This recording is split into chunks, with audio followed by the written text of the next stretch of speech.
आखिर क्यों लक्ष्मण के साथ वनवास नहीं गई उर्मिला, और लक्ष्मण के वनवास जाने के बाद उर्मिला का क्या हुआ? आखिर 14 सालों तक उर्मिला ने लक्ष्मण से दूर रहकर क्या किया? दोस्तों, ये तो हम सब जानते हैं कि उर्मिला राजा जनक की बेटी और माता सीता की छोटी बहन थी। सीता के विवाह के समय ही दशरथ और सुमित्रा के पुत्र लक्ष्मण से उनका विवाह कर दिया गया था, जो स्वयं शेषनाग के अवतार थे। कहते हैं जब श्री राम और माता सीता के साथ लक्ष्मण भी वनवास को जाने लगे तो उर्मिला ने भी उनके साथ जाने को कहा, लेकिन लक्ष्मण ने उन्हें यह कहकर मना कर दिया कि अयोध्या के राज्य को और माताओं को उनकी जरूरत है। उर्मिला के लिए बहुत कठिन समय था। ऐसे में जबकि वो नववधू थी और उनके दाम्पत्य जीवन की अभी शुरुआत ही हुई थी, ऐसे में पति से अलग हो जाना वज्र के आघात के समान होता है। लक्ष्मण को वनवास जाने के बाद उर्मिला के पिता अयोध्या आए और उर्मिला को मायके चलने का अनुरोध करने लगे ताकि माँ और सखियों के साथ रहकर उर्मिला का पति वियोग का दुख कुछ कम हो सके। लेकिन उर्मिला ने अपने मायके मिथिला जाने से इनकार करते हुए कहा कि ये ही मेरा घर है। पति के परिजनों के साथ रहना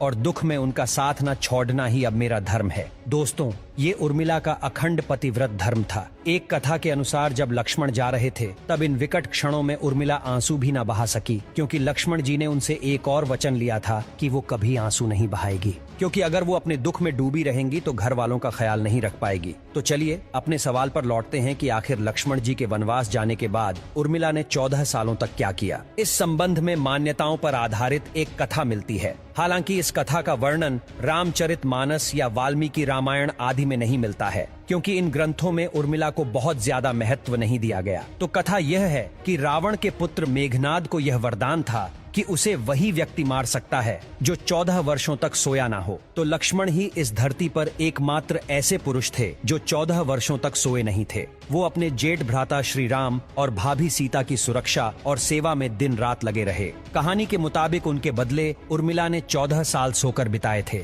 दरअसल लक्ष्मण ने निद्रा देवी से प्रार्थना की थी कि वह 14 वर्ष के लिए उन्हें परेशान नहीं करेगी।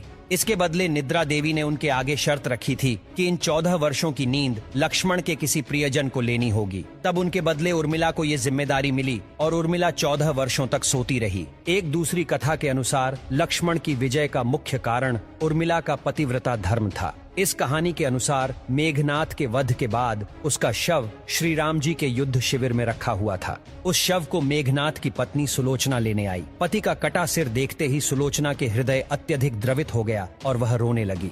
रोते रोते उसने पास खड़े लक्ष्मण की ओर देखा और कहा, सुमित्रा नंदन, तुम भूल कर भी गर्व मत करना कि मेघनाद का वध तुमने किया है।